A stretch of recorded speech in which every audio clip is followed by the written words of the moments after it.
Chaplain Jeremiah asked me if I would be interested in speaking or reading here. It's my honor to be able to. I've been thinking a lot about the 250th birthday of this country and the kind of state of affairs we're going through now and how it is, again, that time for us to come together for celebration. It is incredible. I call this the American experiment. We are an experiment in democracy, and we've been a very successful one at this point. This is my reflection on 250 years of freedom. It's an honor to stand before you today as we celebrate the 250th birthday of the United States of America. Think about that, 250 years. We celebrate the revolutionary idea that ordinary people could govern themselves. That liberty belongs to every person, not because a king grants it, but because it comes from our Creator. That government exists to protect freedom, not to own it. And that's an idea that has changed the world. See, I stand before you today not only as an American citizen, but as a United States Marine Corps veteran. And like many veterans, I've seen parts of the world where freedom is fragile. I've seen places where fear controls everyday life, where people speak, measure with every word, where opportunity depends on who your family is, what tribe you belong to, or what government officials you know. I've met people who have risked everything simply for the opportunities that many Americans take for granted every day. And that's a changing perspective. It teaches you something difficult to learn when you've never left home. America is not perfect, but America is extraordinary. When some people hear the phrase American exceptionalism, they immediately become uncomfortable. I don't, because it doesn't mean that Americans are better than everyone else. It means the principles upon which this nation are founded are exceptional. The belief that our rights come from God and not government. The belief that no one is above the law. The belief that power should be limited. The belief that every generation has the responsibility to leave a nation stronger than they found it. Those ideas remain revolutionary, and they continue to inspire people around the world. I've spent the last 13 years of my life working directly with veterans, and I've listened to hundreds of stories of courage, stories of loss, stories of sacrifice. And I've learned this: very few of us believe we fought for America because America was perfect. We fought because America is worth protecting. Freedom has never required perfection, but it has always required courage. I know over the last several years it sometimes feels like we've forgotten how to disagree without becoming enemies.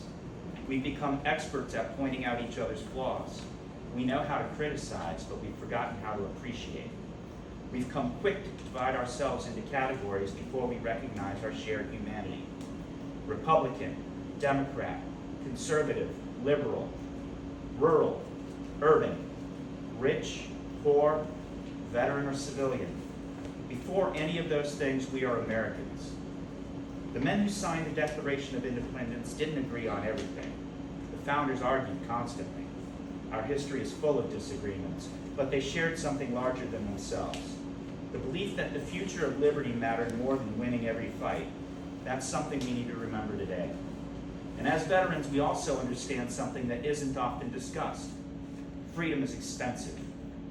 It's a price not measured only in lives lost on the battlefields, but in missed birthdays, empty chairs at family tables, invisible wounds, and the burdens carried by those who come home forever changed. The freedoms we enjoy today were paid for repeatedly throughout our history by each generation, and now they've been entrusted to us. I believe patriotism is not pretending our country has never made mistakes. Patriotism is loving your country enough to celebrate what is good, acknowledge what is not, and to work hard to make it better. That requires honesty, and that requires courage. See, America has always moved forward because courageous people were willing to confront difficult truths while refusing to give up on the promise of this country. And that is the American story. Today, as we celebrate 250 years, I hope we remember that freedom is never inherited permanently. Every generation must choose it again. Every generation must defend it again. See, freedom survives only because ordinary people are willing to practice responsibility, because ordinary citizens choose service over selfishness, because neighbors refuse to stop caring about one another. And I want to leave you with one more thought today. Be grateful. Be grateful for the sacrifices that came before us. Be grateful for the opportunities we've been given.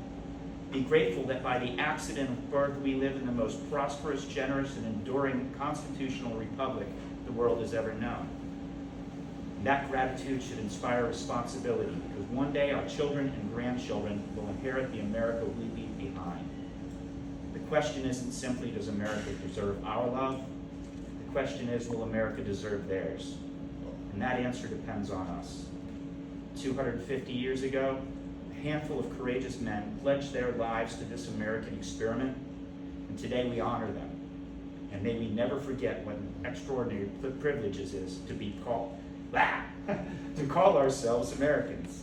Thank you, happy Independence Day, and Semper Fidelis.